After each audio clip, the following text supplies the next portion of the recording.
Yan, crispy mix tayo. Yan, pinakuluan ko na yan. Medyo luto na yan. Kunting ano na lang yan para maluto. Crispy mix tayo ng manok na may itlog. Ayan, may itlog. Saka may ano yan, powders. Yan. Yan, tawag pa niyan, harina. Nilagyan ko na yan ng harina ng konting asin at saka dinurog ko yung paminta. Ayan.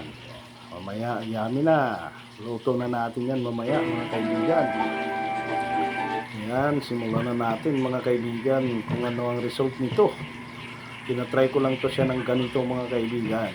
Yung ano harina may ano na yan. Nilagyan ko konting asin at saka dinurog ko paminta. Ang ano na yan harina. Ayan. Ano natin. Ang ano talagang result niyan makikita natin.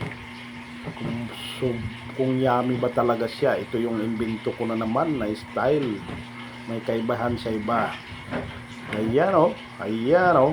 Luto na natin yan ngayon o.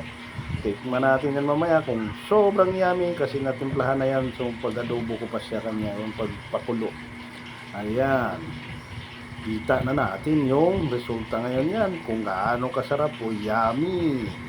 Yummy, yummy. Ayan. Saya naman ng mga kids natin, mga kaibigan. Ito po ang ating hapunan ulam para sa mga kabataan. Ayan, ang kabataan ay pag-asa naman. Ayan, ito ang resulta. Yun, yummy. Tingnan mo siya, oh. Pagkainin mo yan, crispy. Ganon. Ganon, kasarap siya, mga kaibigan. Yummy, yummy.